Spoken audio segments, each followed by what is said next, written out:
Buat yang nanya kenapa gue adanya suara doang, wujudnya nggak ada. Ya inilah gue. Kadang ada, kadang nggak ada. Sama kayak title hopnya Arsenal.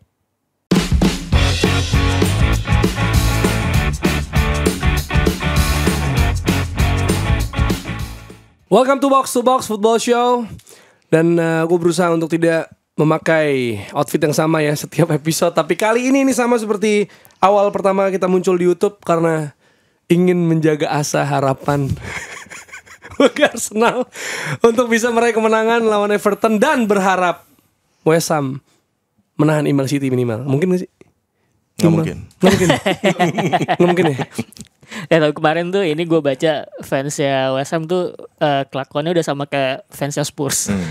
Berharap kita kalah supaya Arsenal tidak jadi juara. Iya, tapi kenapa gitu ya? Maksud gue West Ham memang ada dendam apa sama Arsenal? Maksudnya kalau Spurs kan arch rival lah kayak, gitu. Maksudnya mungkin sesama orang London gitu. Nggak pengen. Tapi kan memang gitu ya kultur rivalitas di Inggris ya.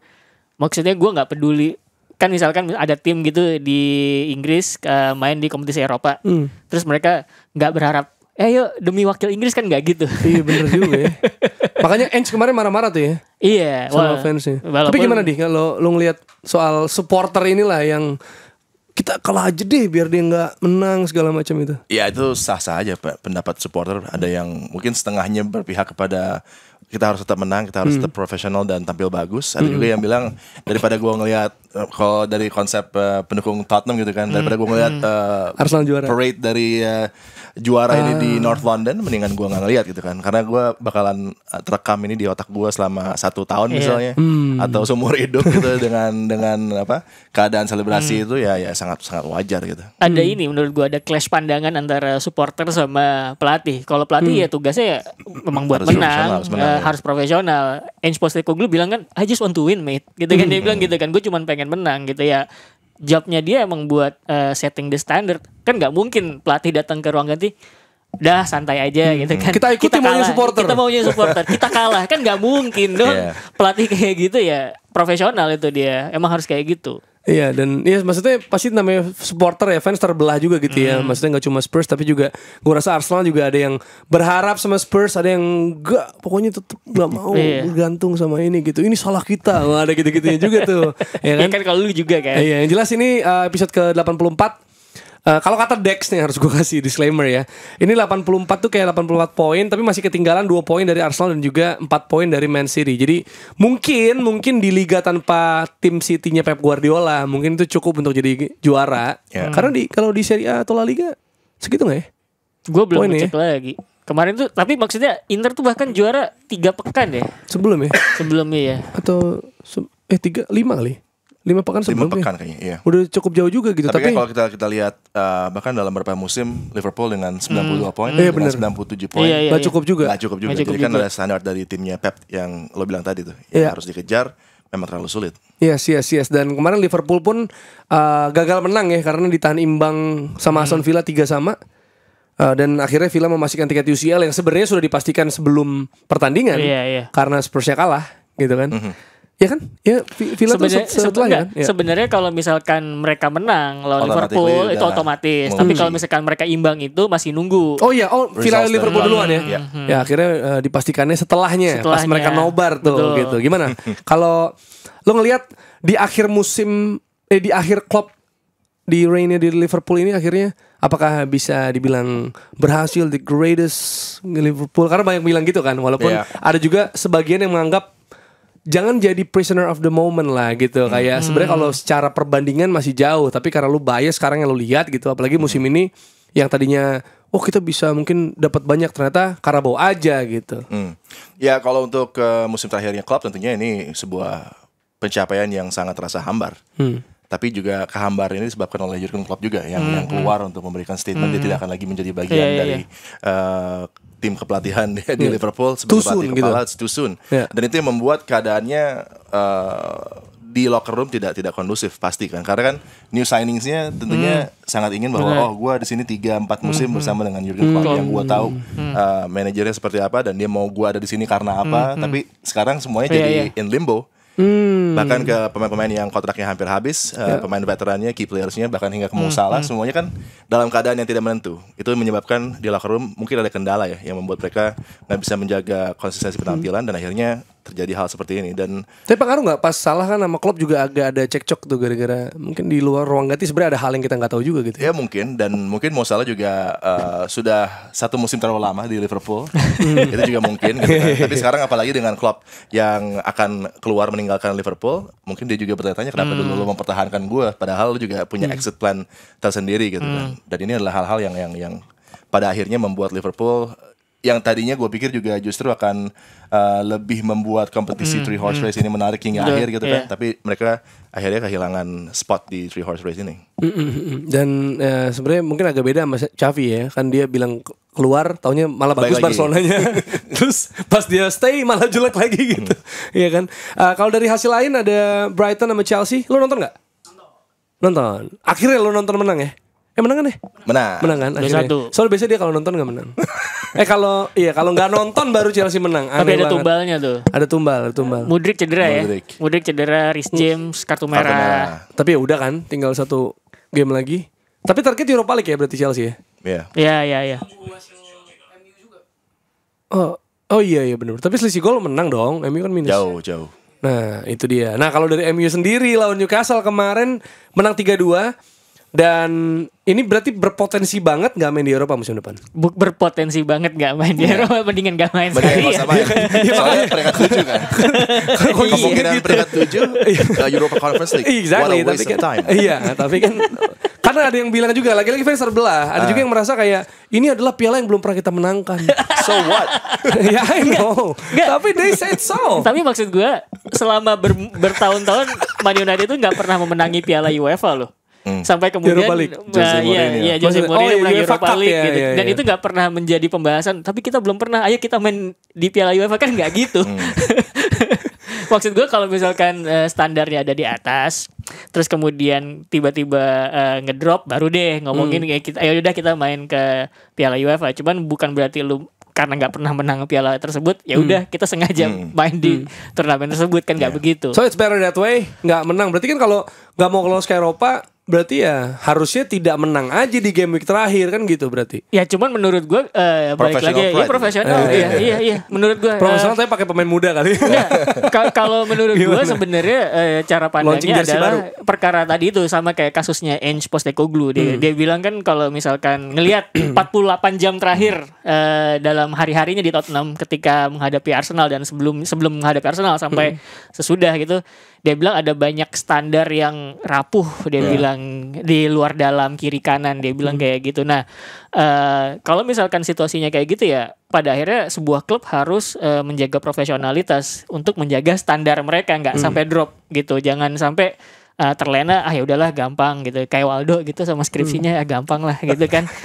nggak boleh kayak gitu. Dan kalau ngomongin Man United, even pada era terbaik mereka gitu kan, kalau ngelihat Piala Carabao atau Carling aja, itu masih di-treat as a trophy gitu, walaupun mungkin nggak ada gengsinya gitu ya, tetap main seperti biasanya. Cuman walaupun gengsinya nggak gede, itu cuman buat ngejaga, ya udahlah emang standar kita tuh di sini gitu loh. Jadi menurut gue even ketika lo tidak mendapatkan apa-apa di akhir musim dari liga gitu ya, karena nggak lolos ke Eropa gitu, tetap ya being profesional ya lo main sampai ya seperti biasanya gitu.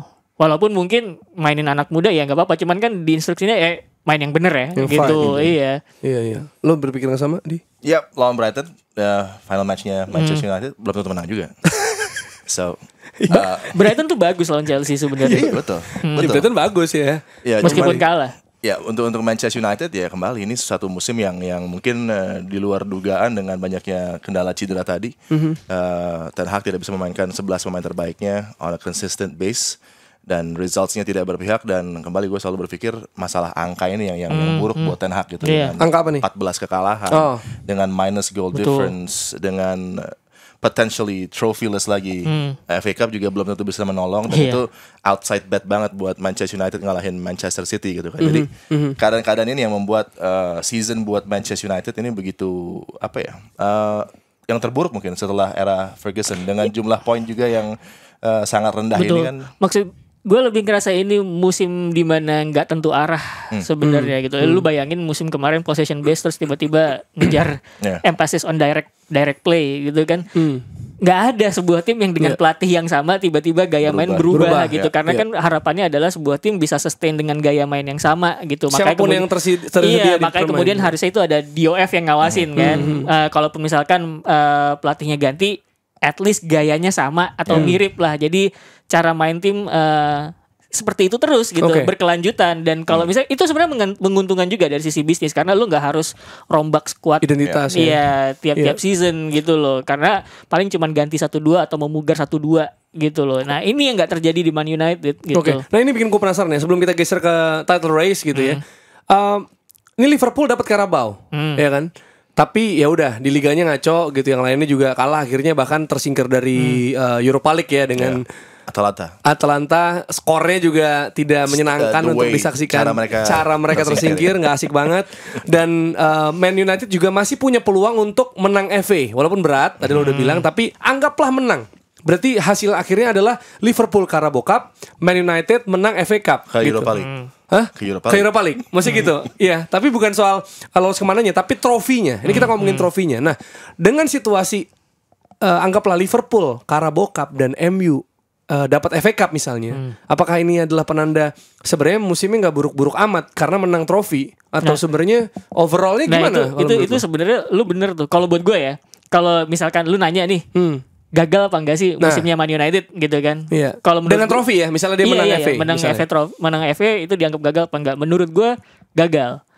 Kenapa gagal? Dalam konteks ngelihat permainannya mereka itu sepanjang musim, yang dimana sepanjang musim itu adalah dinilai kan konsistensi dari satu game ke game lain, itu nggak ada, non-existent itu, non-existent konsistensi. Jadi ngaruh, FA cuma pelipur lara aja. Benar. Saving grace penyelamat muka. Saving grace, tapi belum tentu juga bisa menyelamatkan Ten Hag. Seperti misalnya Van Gaal, FA Cup, cup yang sangat luar biasa artinya buat klub di Liga Inggris gitu kan. Tapi itu belum tentu bisa menyelamatkan Ten Hag, karena kembali dengan rezim baru tentunya ingin ada pelatih yang dipilih oleh rezim tersebut, dan resultsnya nggak membuktikan bahwa Ten Hag bisa menjamin adanya prestasi yang lebih baik di musim mendatang. Style of play-nya, kemudian bagaimana inconsistent tadi kan kita bisa lihat bagaimana di FA Cup menghadapi Liverpool bisa sensasional gitu kan, mampu menang gitu. Tapi kemudian ada games menghadapi Bournemouth misalnya, Crystal Palace, Burnley. Ya, kita nggak bisa jelaskan apa yang terjadi karena situasinya tadi, sistem harusnya bisa berjalan siapapun personalnya, tapi kita melihat bagaimana attitude para pemainnya. Bahkan sistemnya tuh nggak konsisten. Iya, sistemnya nggak konsisten. Attitude pemainnya. Jadi kan ada masalah di players yang ada juga di kolab yang bisa dipilih oleh Ten Hag. Tapi ya itu yang menjadi masalah buat. Tapi itu apa bisa menjadi bargaining power? Maksudnya kayak misalnya Ten Hag kayak gue every season got a trophy.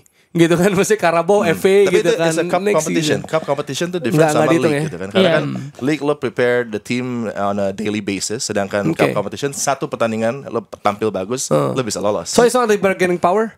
Menurut him nggak ada bargaining power buat Ten Hag, karena gini, tadi angkanya semua buruk gitu. Kecuali gini Jer, kecuali misalkan mainnya Man United di liga itu konsisten, tapi memang dengan skuad yang ada belum bisa maksimal. Terus kemudian di akhir musim cuma dapat 1 trofi, Piala FA, itu masih bisa dipertahanin gitu misalkan buat bargaining power. Tapi gue dapet trofi dan mainnya nggak jelek banget walaupun resultnya belum konsisten gitu. Kayak musim lalu gitu. Itu masih bisa jadi bargaining power. Cuman kalau yang sekarang tuh lebih berat, karena menurut gue assessment Ten Hag tuh harus lebih detail lagi. Karena itu tadi, pertama, kok lo bisa musim kemarin main kayak gitu, musim ini beda gitu. Bahkan sepanjang musim itu sistem ganti-ganti. Dalam 2 pertandingan terakhir lawan Arsenal, terus kemarin terakhir lawan Newcastle.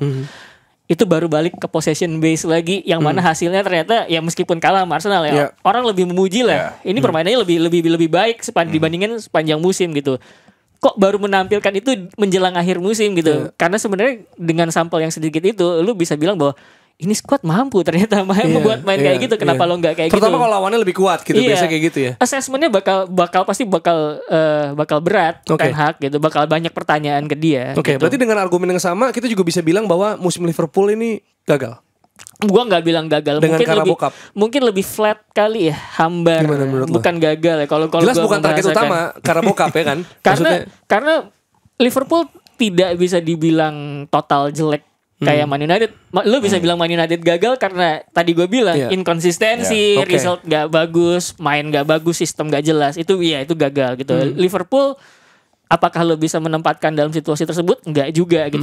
Walaupun memang mereka punya kelemahan ya, finishing pemain, ya kan. Terus kemudian kadang-kadang transisi defensif kayak yang pas mereka ngadepin Man United, itu juga masih bermasalah gitu. Cuman itu problem bukan problem yang bisa dibilang bukan problem kayak Man United lah yang rusak abis gitu, enggak gitu. Jadi mungkin lebih ke arah hambar dan flat aja gitu. Karena ini orang ekspektasi bahwa kita bisa memberikan maksudnya pendukung Liverpool atau pemain Liverpool tuh mengekspektasikan bisa memberikan Klopp sebuah hadiah perpisahan yang bagus.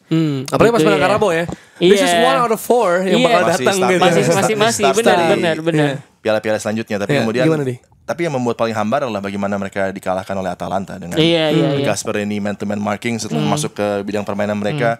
Itu masterclass yang membuat Liverpool seperti tim yang tidak bisa bereaksi terhadap hal yang ditawarkan oleh lawan. Itu mungkin untuk kali pertama reality check buat Klopp bahwa tim ini bisa di-outplay dengan sistem ini gitu. Jadi lu setuju soal kata flat musimnya? Kalau lu ingin menggambarkan musim Liverpool, kalau dengan sistem dengan musim yang sudah dijalankan sebelum Klopp mengatakan dia akan meninggalkan posisinya, harusnya ini akan menjadi satu potensi di Europa League juga bisa raih title.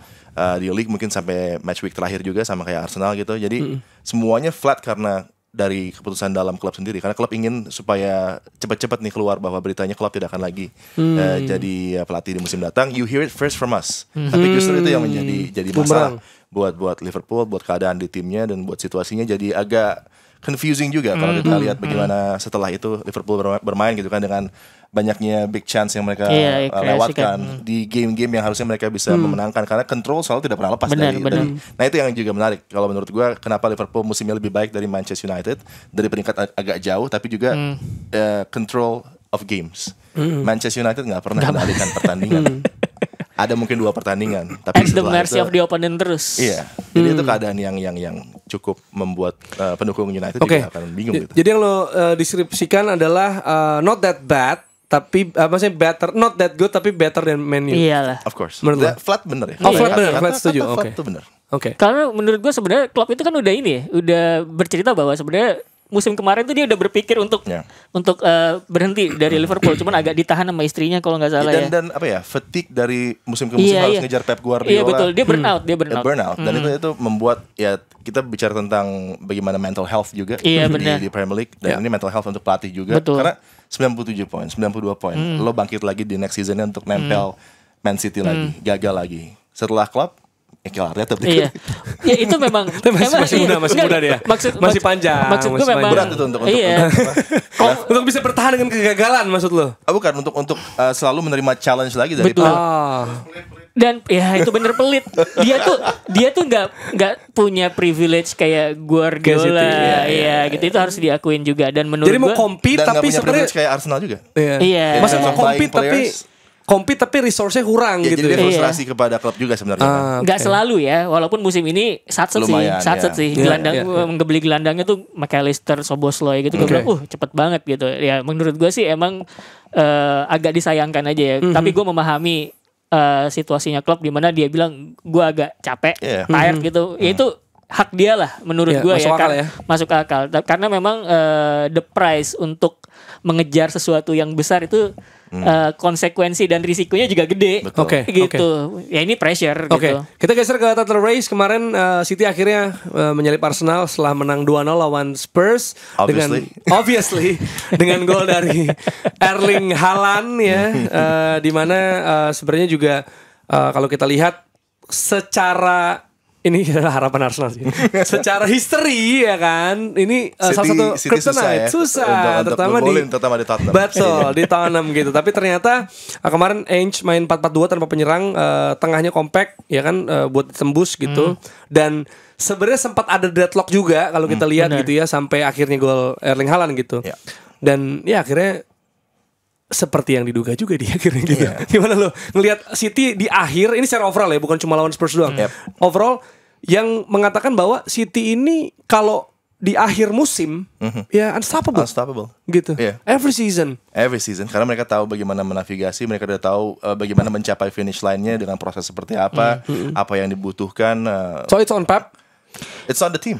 Nggak cuma Pep doang. Pep sebagai tactician men-set up timnya dengan sebaik mungkin, mempersiapkan para pemain untuk kondisi-kondisi deadlock misalnya. Tapi kayak lo bakal tahu aja bahwa City there's a deadlock first half, tapi second half pastilah akan ada situasi yang berbeda. Mereka punya Bernardo, bahkan Joško sekarang bisa break the lines from the defensive area, maju ke depan dengan pergerakannya luar biasa. Setiap pemain defensif yang step up ke midfield akan memberikan perubahan terhadap dimensi serangan. Jadi semuanya masih sangat mungkin untuk City di babak kedua untuk memperbaiki situasi, dan itu terus terjadi dan itu tidak bisa dihentikan oleh tim manapun. Sama ini sih kalau menurut gue, Pep Guardiola tuh udah mulai pintar memanage timnya sepanjang season. Jadi memanage itu bukan cuman siapa yang main ya, tapi memanage di dalam tahap-tahap tiap season. Kayak tahu gitu loh, kapan kita harus ngegas, kapan ya udah cukup gigi 2 aja tapi dapat menang. Itu yang beda ya dari timnya Pep, Man City terutama gitu kan. Kayak dalam situasi mengejar nyaman, situasi dikejar juga nyaman. Jadi susah. Bener-bener karena kan gitu. biasanya tim ada yang dalam situasi tertentu crumble. Liverpool bisa crumble. Arsenal di musim lalu bisa crumble. Terus sebenarnya ngingetin gue sama Man United eranya Alex Ferguson gitu. Memang nggak selalu nggak selalu dikdaya sama tim yang gede ya. Bahkan kan lo bisa lihat ketika treble 98-99 di Highbury itu kalah sama Arsenal 3-0 gitu. Terus kemudian ada banyak lah musim-musim di mana Man United jadi juara tapi dapat results yang nggak menyenangkan menuju gelar juara tersebut gitu. Cuman gue ngeliat Sir Alex tuh tahu gimana cara memanage timnya sepanjang musim gitu. Kadang-kadang ini saatnya kita butuh menang doang. Jadi 1-0, 2-0 it's fine gitu. Yang penting 3 poin dulu. Tapi dia juga tahu saatnya ini waktunya ngebut nih karena kita lagi ngejar. Kisah sampai Kevin Keegan itu ngamuk-ngamuk itu kan gara-gara dia ngejar sambil pakai main games juga kan. Nah, menurut gue Pep Guardiola tuh punya aspek tersebut gitu, aspek untuk memanage City sepanjang musim. Kita ingat bahwa City di awal sama tengah musim kan banyak pemainnya cedera. Makanya kemudian ya udah mereka kayak squeezing result aja, yang penting dapat menang dulu, nggak perlu main luar biasa atau segala macam. Baru kemudian yang kayak gue bahas di episode sebelumnya, sekarang 8 game terakhir. 6 diantaranya itu mencetak 4 atau 5 gol gitu. Itu kan luar biasa. Dan kalau lo bilang ngegas di akhir, jangan salah. Terakhir kali City kalah tuh pekan ke-15. Bahkan paruh pertama musim tuh belum kesentuh. Gitu. Jadi ya emang perkara konsistensi bahwa ada gium lama bahwa musim itu adalah maraton, bener. Ya gitu. Dan sejak seri lawan Arsenal tuh ya, dia langsung gaspol 3 poin terus. Dan sebenarnya kalau hal yang perlu diapresiasi gue ini, gue tuh suka nonton dokumenter gitu kan ya. Gue nih lagi sambil mencoba acceptance menerima hasil yang akan terjadi gitu ya. Gue lagi nonton Together, treble winnernya City di Netflix gitu. Jadi emang kan ada banyak gambaran-gambaran apa yang mereka lakukan gitulah, walaupun pasti enggak semuanya dibuka juga gitu. Nah, gue ngeliat juga emang satu pasti kalau squad depth udah ya kita semua udah tahu gitu. Nah, di sisi mereka juga ada kompetisi juga kayak gue ngeliat si Grealish sama Mahrez itu tahun lalu kayak mereka kayak main squash tapi kayak kaki gitu loh, ditendang terus latihan first touch tapi adu setiap latihan. Jadi juggling, dipantulin gitu. Jadi ada kompetisi sendiri. Terus juga yang ngelakuin tim talk tuh kayak gantian gitu. Karena ini penting banget juga. Ada Ruben Dias ngomongnya kan, si Rodri juga. Karena yang gua merasa City bakal lebih lemah karena kan kebanyakan sama. Kalau soal cedera kayak John Stones, De Bruyne, Haaland bahkan itu bisa digantiin lah. Kemarin juga Haaland diganti, Alvarez masuk golin 2 kali di 2 pekan beruntun ya, 2 game week beruntun selain yang lawan Spurs, lawan Fulham sama sebelumnya. Nah, kalau cedera bisa saling menggantikan lah. Cuma kan sosok leadership tuh biasanya yang kadang hilang. Nah, semuanya leader ya. Nah, makanya exactly ketika Mahrez cabut gitu kan ada. Nah, yang gue kerasa banget pasti Gundogan nih. Gue yakin banget ada bolong ketika Gundogan cabut. Yang masuk Kovacic doang kan sama Nunes ya kalau nggak salah. Tapi mas gue tapi kalau lo bilang doang Kovacic, gue nggak setuju ya. Oh enggak ya. Masa dibanding Gundogan? Dia juga punya mentality, dia punya traits tersendiri yang membuat dia adalah level elite menurut gue, Kovacic. Dan kemarin di game yang kita lihat menghadapi Tottenham spektakuler. Iya sih kalau bener. Jadi kan games yang matters, dia juga menjadi bagian kunci untuk. Jadi everybody take parts di their own part gitu. Sebenarnya dengan banyaknya karakter maksudnya karakter pemain bagus gitu ya.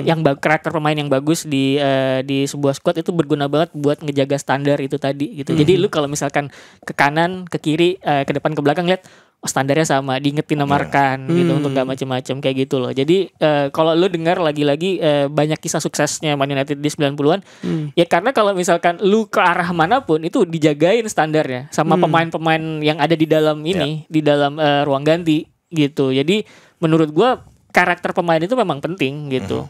Iya, dan itulah bergantian ngomong tuh menurut gua, wah itu sebuah kemewahan yang dimiliki. Exactly. Siapa coba yang bisa, siapa deh yang berarti Arsenal, Liverpool yang lumayan bisa rata lah. Gantian aja lu ngomong gitu. Ya Arsenal menuju kayak gitu kan ya. Menuju. Dengan karena mereka cenderung sepantar, sepantar gitu ya. Kayak gitu.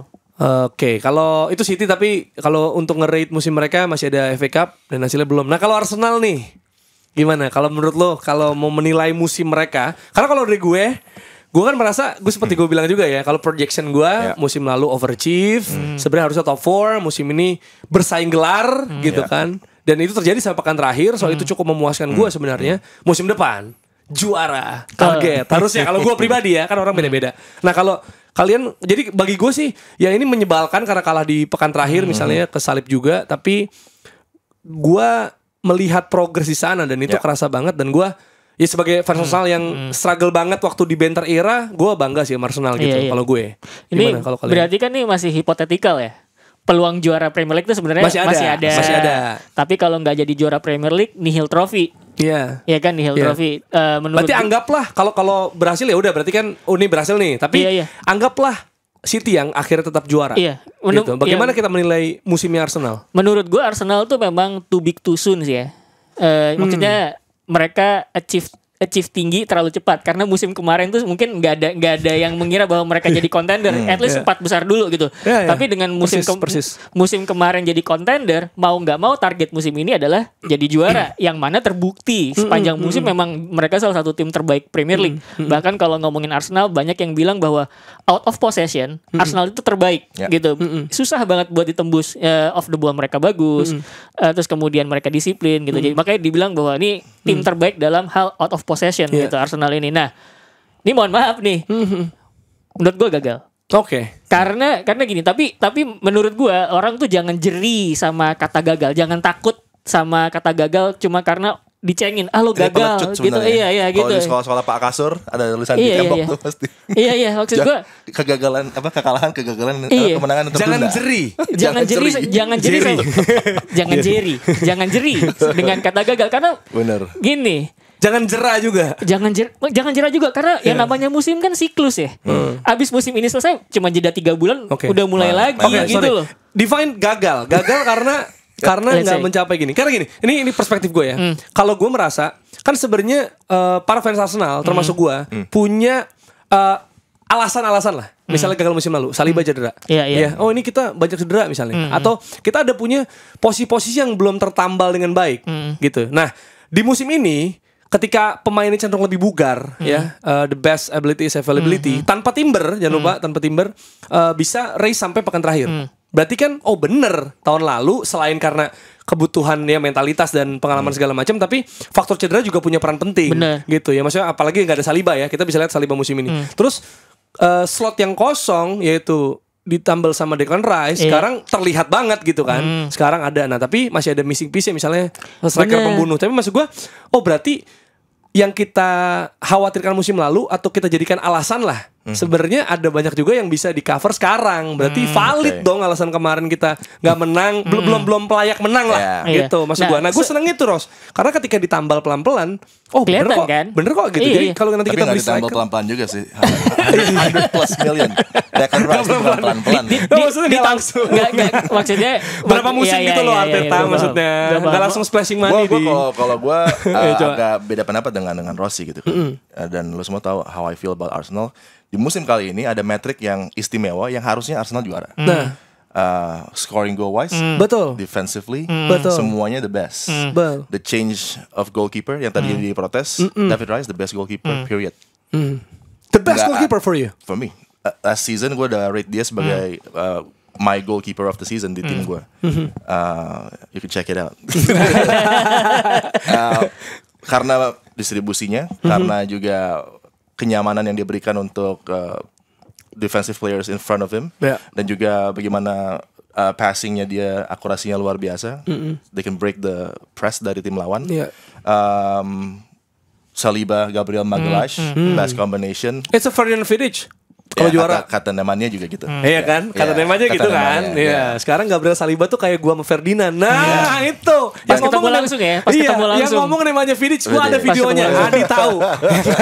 Udah valid dari namanya ya, Gabriel Saliba. Tolong dipotong. Dan Declan Rice adalah salah satu komponen utama ya yang membuat step up Arsenal ini cukup tinggi, dan ketika dia main di posisi 8 sekarang bersama dengan Thomas Partey, kita mulai makin lihat lagi value dia dan why is he so expensive. Two-way player dengan kemampuan attacking yang luar biasa juga. Dok, lu rasanya punya Bellingham kayak gitu, Dok. Bellingham yang di first half of the season. Iya, first half maksudnya agak dirubah dikit, agak kurang dikit. Tapi kan lu paham kan rasanya. Nah, itu rasa Declan Rice di Arsenal, bro.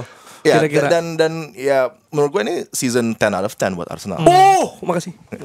In terms of where they started. Thank you very much. Dari mana mereka bermula? Tadi lo bilang ada banter eranya Arsenal. Iya, betul. Bagaimana Mikel sudah merubah culture, merubah situasi di stands juga. Priority harmoninya. Priority.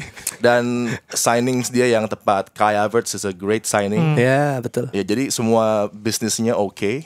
Trossard jangan lupa. Trossard ya, coming off the bench. Dibanding Modric. Dibanding Modric ya. Trossard off the bench, atau nggak kalau lagi main jadi pemain inti juga crucial. Jadi semuanya udah, ya metrik uniknya ini sayangnya tidak membuat Arsenal menjadi juara. Padahal ini metrik anomali kan. Yang harusnya ini title. Benar. Jadi masalahnya adalah how do you go again next season? With Pep Guardiola there. Metrik ini dengan potential the Real Madrid, the Bayern Munchen, tim-tim yang punya potensi untuk mengambil Saliba, mengambil Magalhaes. Karena juga ya. Iya. Apa magnet dari Real misalnya, if they wanna go and get somebody better than Militao, they're gonna get Saliba. Waduh. Karena gini Gak usah. Yang lain aja. We're talking about Real Madrid gitu kan. Iya sih. Tapi mana? Kalau gue jadi Saliba sih. Menurut gue ya. Aduh, baru kepikiran gue. Baru gue proyeksi nih tahun depan juara nih. Oh, kalau juara mungkin, tapi selalu gue bilang bahwa kalau Pep Guardiola sudah mundur dari City, Arsenal is the best team untuk mendominate setelah City dengan konsep yang ada sekarang. Kalau terus konsisten ya. Mikel sudah membangun squad ini. Jadi, tapi kalau nggak ada Pep dulu, harus nggak ada Pep dulu. Sayangnya Pep nggak treble lagi. Kalau musim ini treble lagi kan dia udah cabut dong. Karena menurut gue gini. Puas dia. Udah puas dia harusnya. Waduh, belum puas. Sekarang belum puas. Astaga. Karena menurut gue sebenarnya tadi yang kayak dibilang tuh orang pensiun dong gitu. Apa yang perlu diimprove ya? Ya diimprove menurut gue itu gimana caranya dapat result, jangan sampai kepleset. Itu doang sebenarnya yang di momen-momen yang sebenarnya kembali belum bener-bener ya. Menurut nggak perlu Fulham, Aston Villa. Iya, makanya Fulham sih gue nggak bisa makanya menurut gue Aston Villa oke lah. Makanya menurut gue di antara City sama Arsenal nggak ada yang 10, dua-duanya 9 atau 10. 9 out of 10 lah. 9 lah dari 10. Dua-duanya ya, walaupun. So you say it's gagal with 9 out of 10? Iya, maksudnya karena gue bilang gagal itu gini loh konsepnya, Jer. Misalkan let's say lu pergi ke final ya. Ada 2 tim. Yang juara kan cuma 1. The runner up one itu gagal jadi juara, iya kan? Gitu. Itu makanya kemudian gue bilang lu siapapun yang ngejar hadiah terbesar, trofi, jangan takut sama gagal, karena menurut gue keberhasilannya itu tuh kayak ini, 2 sisi mata koin, itu nggak bisa dipisahin. Either lu berhasil atau either lu gagal. Itu udah pasti 50-50 gitu. Dalam konteks kompetisi gitu juga menurut gue ada 3 horse race. Ketat sampai pekan terakhir. Yang juara kan cuma 1 juga. Yang 2 lagi ya gagal gitu. Makanya jangan takut dikatain orang, lo gagal. Ya memang gagal, kecewa gitu. Ya but we go on lagi gitu. Next season cuma 3 bulan. Siklus gitu loh. Bahwa lu gak bisa bilang bahwa gagal terus lu berapa kalau gagal? Tertunduk? Enggak gitu. Kompetisi main lagi 3 bulan, gue akan datang dengan semangat yang sama, dengan ambisi yang mungkin lebih besar gitu loh. Itu kenapa gue bilang jangan jeri sama kata gagal dalam hal kompetisi, karena ya itu sebuah siklus. Tiap musim akan begitu terus gitu. Nah kayak kalau misalkan ada yang bilang Arsenal gagal terus kemudian sensi, enggak kok bla bla bla bla, enggak, santai aja gitu. Gagal perebutan juara gagal. Iya, karena ya itu tadi, yang juara selalu cuma 1. Yang pesaingnya ya mohon maaf, ya lo jadi yang gagal gitu. Tapi bukan berarti lu gagal itu lu mati dan lu jadi sampah paling bawah. Enggak juga gitu loh.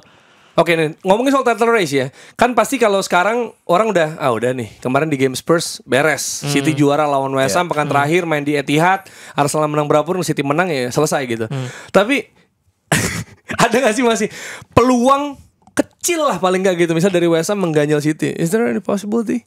Siapa yang bisa menggagalkan? Nggak ada. West Ham juga punya masalah. It's over for City. Masalah cedera. West Ham tidak punya backline yang solid dengan dia masih mainin Okbona karena faktor cedera tadi gitu kan.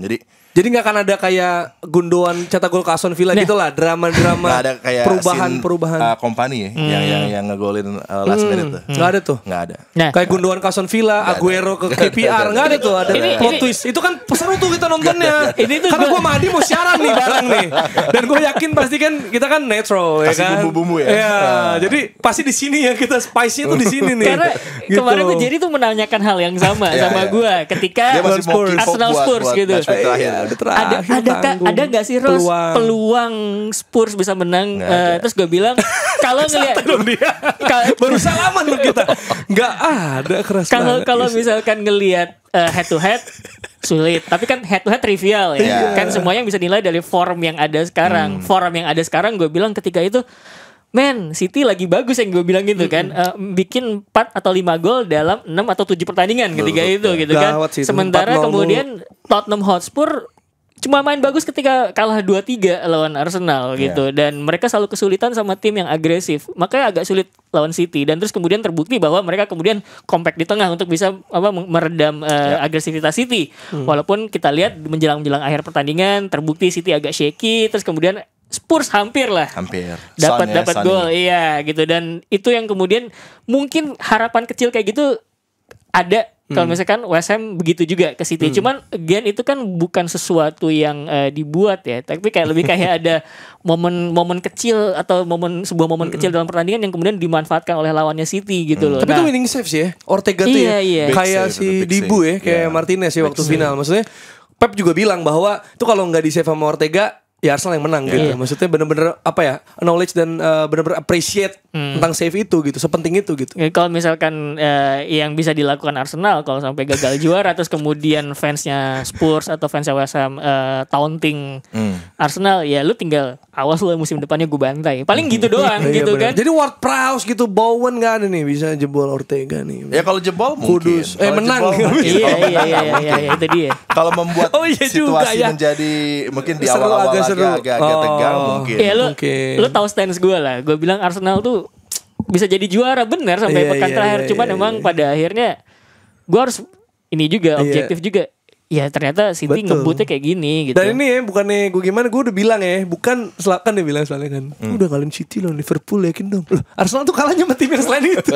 Bener kan? Gue tuh nyesel lawan Fulham gue nyesel banget. Kalau Villa kalah dua-duanya, tapi masih agak ya udahlah gitu, maksudnya ya Emery menggunakan taktik yang tepat ketika itu gitu kan. Tapi Fulham bro, another Gunners di timeline gue, Muti ya, itu selalu yakin, terlepas bahwa dia tahu fakta bahwa Arsenal itu bisa terpeleset sama tim kecil. Tapi menurut gue itu malah menebalkan poin gue aja bahwa Arsenal lo yakin aja, ya bener terbukti dong sampai pekan terakhir bener gitu. So iya kan gue taruh mah yakin Ros. Nah cuman juaranya ini yang gue taruh lu deh gitu. Ya, menurut jadi beda-beda orang lah. Menurut gue ketika memang lo punya modal bagus, ditepikanlah tuh hal-hal kecil gitu. Karena jangan sampai hal yang kecil ini mengganggu hal yang lebih gede gitu loh, Jar, menurut gue. Tapi kan yakin apa enggak ya udah, it's based on person gitu.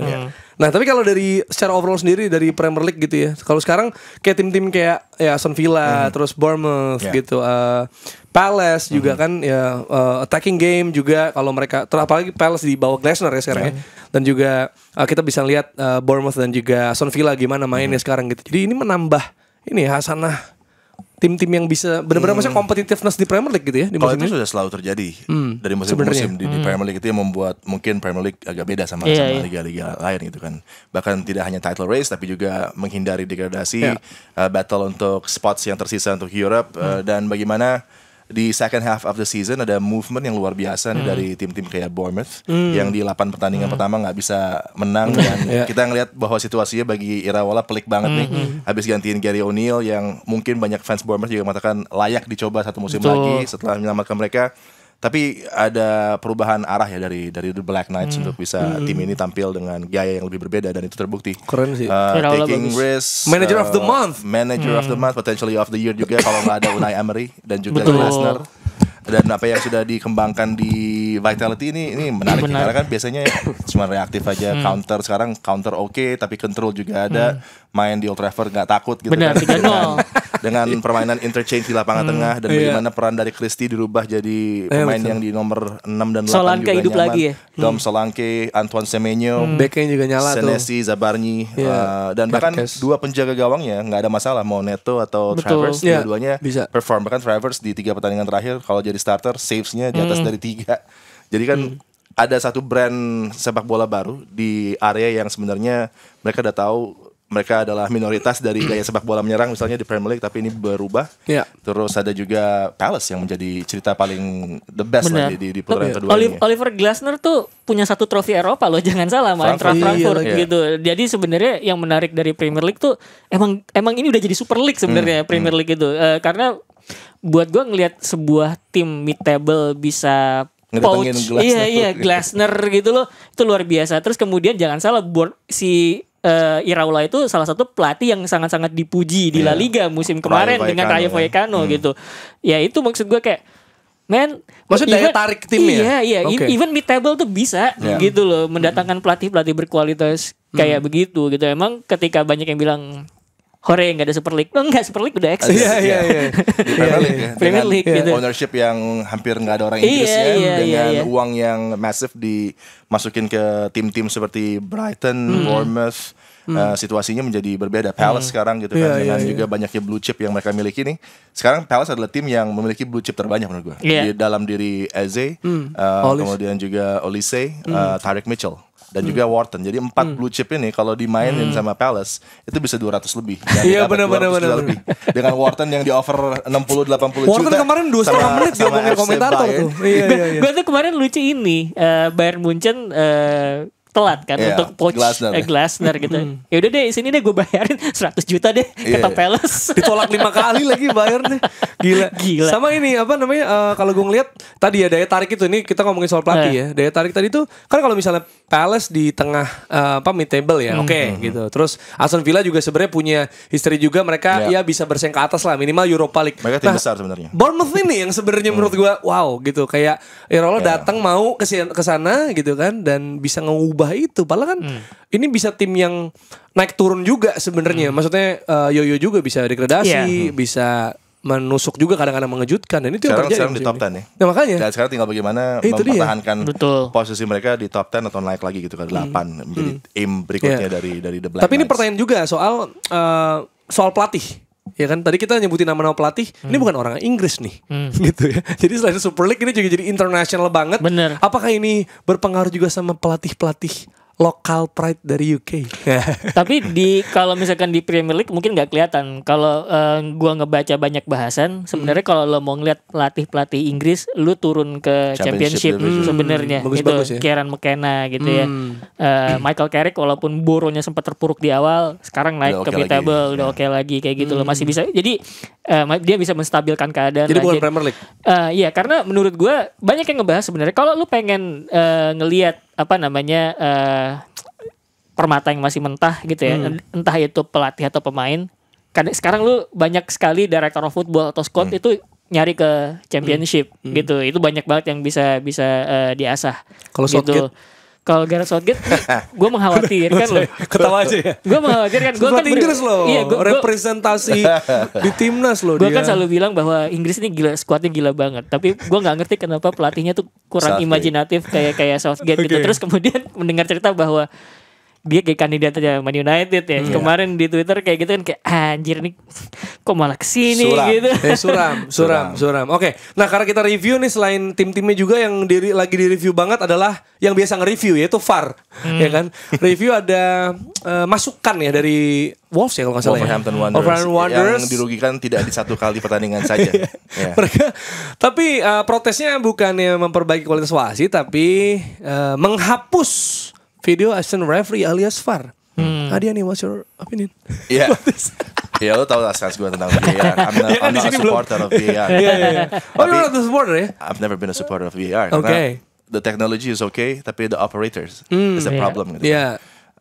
So it's the same ya, cuma keluar banyak money doang ya. Ya, tapi kalau misalnya VAR ditarik dari dipakainya di Premier League akan menjadi situasi yang kacau lagi gitu kan. The investment, the money behind it, dan hal-hal yang mengikut sertakan itu, dan sudah ada perubahan dari stadion-stadion juga untuk bisa mengakomodir VAR dengan 20 plus cameras. Pun itu juga masih ada yang bisa miss dengan 20 plus kamera dengan momen yang terlewatkan, entah gimana caranya gitu kan. Angle yang gak dapet, yang gak mengcover bagian tertentu itu agak aneh juga. Agak aneh juga. Tapi kalau Wolves, gue mengerti dari mana mereka punya kegeraman ini, tapi tentunya dengan harus diikuti oleh beberapa tim lainnya, kayaknya akan agak berat gitu kan. Dengan juga mungkin tim lain juga sudah di pressure oleh FA dan Premier League untuk tidak ikut serta dalam apa yang coba dilakukan oleh Wolverhampton Wanderers. Rossi juga punya pemikiran nih dari Twitter gue lihat ya. Lu sepertinya ngomongin soal itu ini. Kemarin yang gue lihat kan ketika persoalannya adalah soal keputusan, kenapa kemudian yang dihilangkan malah alat bantunya, bukan apa namanya meningkatkan kualitas para pengadilnya gitu. Karena kan di dalam peraturan itu kan kita tahu bahwa rulesnya begini nih di buku peraturan. Cuman interpretasi wasit terhadap peraturan tersebut ternyata bisa beda-beda gitu. Nah, itu menurut gue yang harus diseragamkan, tolak ukurnya gimana nih gitu. Dan harus ada penerimaan juga dari sisi VAR, tidak hanya referees yang ada di dalam ruangan, tapi juga former players. Karena keputusan dari sisi pemain juga akan menjadi masukan yang sangat baik dalam momen-momen yang mungkin wasit tidak mengerti apa yang terjadi di lapangan gitu. Dan menurut gue VAR itu mendapatkan banyak penolakan mungkin karena penonton sepak bola nggak terbiasa dengan nature stop and play gitu, yang mana kayak begitu kerap terjadi di American football, terus kemudian tenis, bulu tangkis juga udah pakai gitu kan, pengecekan. Mungkin dari waktunya gitu kali, Ros. Kalau lo lihat kan waktu yang dibutuhkan untuk mengambil keputusan lama, 2+ minutes gitu. Tapi kalau ada semi-automated system yang akan masuk di Oktober nanti di Premier League, itu akan meng-cut situasi seperti ini 30-40 detik. Betul. Jadi itu kembali hal yang positif buat Premier League. Kalau VAR-nya nggak dihapus, kalau VAR dihapus total, maka semi-automated juga nggak ada. Goal line technology tetap ada. Karena menurut gue kadang-kadang VAR juga agak mundur secara teknologi. Kontroversi VAR itu terjadi karena orang-orang ngelihat dari sisi yang nyerang terus, yang nyerang dirugikan gitu, tapi nggak pernah ngelihat dari sisi yang bertahan diuntungkan. Dalam contoh kasus misalnya golnya Garnacho yang Arsenal. Gue pikir mau ke Rizky Ridho dia. Posisi menekan. Premier League. Bentang gitu. Kayak gitu kan misalnya kan itu kan harusnya dilihat dari sisi yang bertahan juga. Misalkan pemain dia emang offside kok. Kalau misalkan gol ini dianulir, gue yang rugi dong gitu. Berarti adil gitu kan segala macam. Jadi menurut gue harus ada spektrum pembahasan kayak begitu juga. Oke. Itu yang nanti pasti coba dievaluasi terus ya. Nah, ada update juga Ros dari Kanjuruhan. Iya, gue membaca ada 2 berita. Yang pertama adalah soal Arema musim depan sepertinya akan jadi tim musafir lagi. Karena Kanjuruhan belum rampung gitu kan. Mereka menyayangkan hal tersebut, walaupun tentu saja kita harus juga bisa memberikan kritik bahwa Arema menjadi tim musafir itu sebenarnya dalam tanda kutip udah untung. Karena mereka nggak degradasi ya, dengan sebuah tragedi sebesar itu tidak ada degradasi buat mereka, itu udah untung sebenarnya. Jadi tanpa penonton menurut gue ya udah terima aja gitu. Sama yang kedua itu adalah berita dari Teko. Dia mengomentari regulasi soal musim ini tidak boleh ada pendukung tim tamu ya di stadion gitu, karena buat dia itu ini agak sedikit merugikan gitu, karena kalau misalkan dia bilang ngelihat di Iwan Dita gitu ya di kandangnya Bali United tidak pernah ada masalah dengan supporter tim tamu. Jadi memang pada akhirnya emang perlu crowd management aja gitu. Jangan sampai kita terbiasa buat ada masalah pendukung tim tamu ditiadakan gitu. Kapan kita belajar untuk crowd manajemennya gitu segala macam. Itu sih. Iya, merespon kalau ada masalah gimana ya penanganannya. Nah, sekarang seperti biasa di akhir kita akan ada bansos alias banter medsos. So this is bansos banter medsos, di mana yang lagi banyak dapat bansos adalah si Como ya. Komo kalau dulu pas zaman gue kecil bikin macet katanya. Si Como lewat. Semoga si Como tidak numpang lewat ya. Oh iya benar. Di Serie A ya. Bertahan dong. Iya, Como 1907 dapat pujian pastinya setelah promosi ke Serie A. Dan ini malah membuat harapan dari para fans, katanya fans sepak bola Indonesia. Katanya fans. Maksudnya, ya kan mereka bilang kita fans gitu. Untuk menyodorkan nama Tom Hai. Tapi kata ada statement juga ya dari Mirwan Suwarso, Pak Mirwan selaku perwakilan pemilik Como nggak akan beli pemain pelapis ketiga seperti Tom Hai. Dan akhirnya pada komen di Instagramnya Como. Seperti yang dilakukan ke Instagramnya Denza, ngomongin Marcelino di luar dan lain sebagainya lah gitu. Dan itu sudah cukup dirangkum ya sama Indo supporter tentang komentar-komentarnya. Ya gue rasa walaupun lu gak main sosmed tapi pasti lu mendengar kan soal ini gitu ya. Soal kelakuan dan komentar-komentar ya, kelakuan dan komentar fair aja. Gak apa-apa, terserah ya. Public space, punya opini silakan ditulis. Tidak perlu direspon juga. Ya mereka boleh nulis, tapi kita boleh nggak respon dong. Betul. Tidak perlu. Dan boleh mau kasih nama Tom Hai, mau kasih nama Marcelino Ferdinand, mau kasih nama siapapun itu fair saja. Tapi kan itu kan ya terserah. Pada akhirnya kan yang menentukan juga mereka pihak tim apakah butuh atau tidak, perlu atau enggak.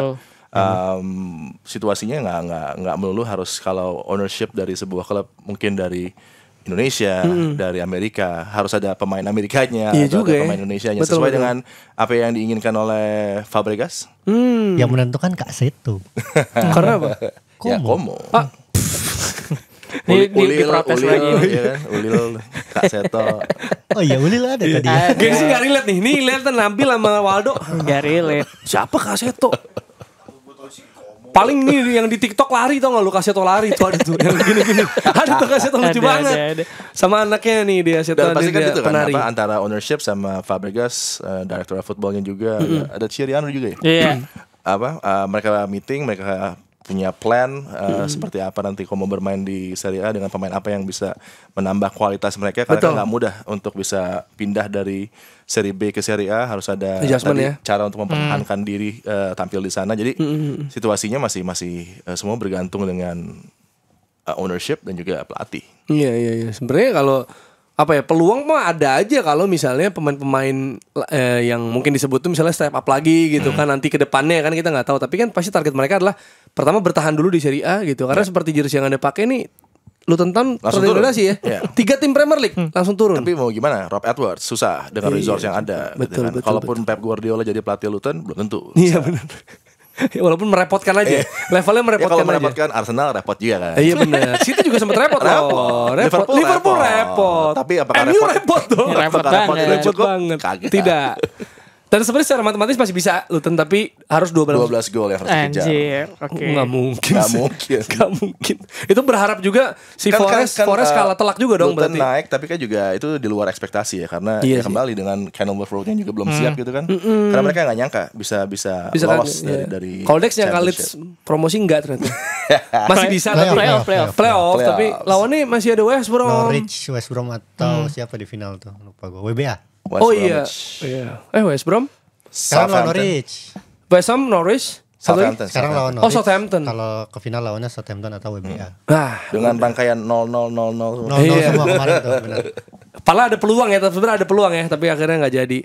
Ya gitulah. Jadi itu yang terjadi dan sebenarnya ini harus ya kayak kan kita pengennya fair and merit, pengennya nggak ada pemain titipan gitu kan. Sebenarnya yang protes lakukan itu seperti menitip dan berharap ordal ini. Ini menurut gue, menurut gue kebiasaan orang Indonesia itu entah quick fix atau menyapu kotoran ke balik karpet supaya ruangan lo terlihat rapi dan bersih, padahal tidak demikian. Sama gratifikasi instan menurut gue, pengen cepat seneng gitu. Itu menurut gue cerminan orang Indonesia pada kasus antara Como dan supporter ini. Dan menurut gue satu hal yang perlu banget menurut gue dipelajari juga sama orang. jangan selalu nganggep bahwa omongan jujur tanpa sugar coating itu sebuah serangan gitu loh. Karena gak semua orang tipikalnya itu agak ngerem ngomongnya gitu ya. Betul, kan betul, ada betul. Juga orang yang ngomongnya belak-belakan gitu. Jangan nganggep orang yang kayak gitu selalu menyerang gitu. Dan lu yang mendengar jangan selalu sensi gitu loh. Menurut gue komennya yang dikeluarkan Mirwan Suarso itu bukan sebuah komen yang harm gitu menurut gue ya. Karena itu kan dia berbicara atas kepentingan klub. Kepentingan klubnya adalah di Serie A musim depan bertahan dulu dan berkembang secara bertahap dan caranya gimana ya gue harus ngelihat data yang dipakai sama tim scouting, analisis segala macam. Kalau misalkan semua itu mengatakan bahwa tipe pemain yang kita butuhkan lah bukan yang jadi pemain pelapis ketiga atau keempat, tapi yang bisa ngedongkrak atau mempertahankan performa skuad gitu. Dan itu wajar, sesuatu yang wajar. Dan menurut gue tidak merasa dia sedang menyerang timnas Indonesia karena dia simply bilang bahwa pemain yang ada memang belum cukup untuk bisa masuk ke Serie A gitu. Ya udah gitu, terima aja. Dan haknya juga untuk ngeluarin statement seperti itu gitu kan, untuk memberikan arahan bahwa kayak don't expect too much kayak gitu karena kami punya gambaran tentang tim akan dijalankan seperti apa gitu. Itu yang ingin disampaikan pasti ya sama Pak Mirwan. Dan juga terkait soal Tom Haye juga tadi kita udah bahas soal itu, belum tuh cocok sama Como seperti yang dibilang Mas Hedi juga. Terus juga kalau tadi ngomongin ya, selain Como punya tim dan pastinya analis data gitu kan, ada juga slot non Uni Eropa yang sangat berharga gitu seperti yang Firzi bilang ya, bahwa memang ya kalau slot itu dipakai pun akan coba direkrut nih pemain yang bisa sesuai gitu, sesuai dengan tim kan. Dan maksudnya kan slot non Uni Eropa itu kan nggak banyak ya, makanya itu valuable banget. Jangan sampai digunain buat sesuatu yang impactnya nggak terlalu gede gitu. Jangan gitu. Menurut gue itu sesuatu yang wajar karena kan lu berbicara kepentingan klub ya, bukan kepentingan negara di sini dong harusnya. Yes. Dan tapi walaupun begitu ya, walaupun terjadi keramaian itu, tapi Como tetap akan memfasilitasi timnas Indonesia sebelum tulang turnamen ya. Di bulan depan gitu. Jadi tolong jangan malu-maluin ya warga Indonesia nih. Kita kan dilihat dunia juga gitu kan. Prestasi sepak bola sudah kita pupuk dan semakin membaik terus progres ya. Tapi tolong jempol-jempolnya diperhatikan juga ya. Itu dia. Dan ini apa? Enggak, udah segitu aja. Segitu aja. Oh, ini medsos ya. Untuk di medsos gue salah copy ini ternyata ya. Itu dia berarti episode kali ini. Dan nanti kita akan ada juga FLF akan ada, bisa lu tonton juga setelahnya. Kalau untuk ini sebelum ini berarti. Maksudnya? Ini kan tayangnya hari Jumat. FLF hari Kamis. Oh iya. Ya, jadi kalau belum nonton ya, nonton boleh dong. Ya kan? Hari Jumat ke Kokas mungkin bisa. Hari Jumat bisa ke Kokas untuk untuk ngerosting MU kan? Ngerosting MU itu ada perwakilan dari supporter Arsenal, City dan Liverpool. Ada Liverpool. Karena pas diajak masih title race. Kalau hari Minggu bisa lihat Benteng Takeshi apa tadi?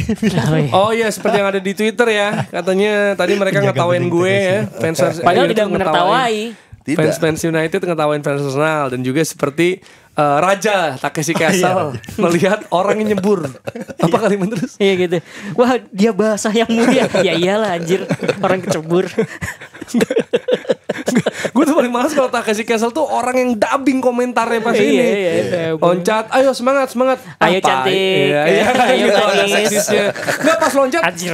Semangat pas jatuh. Pak ya, segitu doang Pak. Apaan sih, coba aja lu sama susah itu. Iya, gitu ya. Jadi jangan lupa juga di hari Minggu nanti akan ada spesial di Man City lawan Wolves ya. Karena kita siarannya berempat. Tapi kita akan ke Emirates juga. Oh iya, benar. Ya, itu siarannya semua kita cover ya. Siarannya berempat. Jadi ada gua, ada Adiani. All the goals, action dari Emirates, dari Etihad. Sambil tuh ya, VIP. Yes. Itu nanti kan lihat ya, jangan lupa nonton. Karena seru pekan terakhir. Dan tadi sih gue sempet telepon sama Nats kan. Ada hal yang terus kan dia, wah bareng nih gitu kan Minggu, mau ngetawain gue. Bareng-bareng kalau gagal. Tapi nggak apa-apa. Hati-hati kecebur tadi ketawain Adian. Takeshi Castle. Tapi nggak apa-apa lah. Udah ini udah acceptance kan di sini. Ini. Ya. Kita udah belajar lah pelan-pelan ya. Semoga ada kejutan terjadi. Tanggung nih biar nggak dibilang gagal sama Rossi ya. Ketemu di episode selanjutnya dari Box to Box Football Show.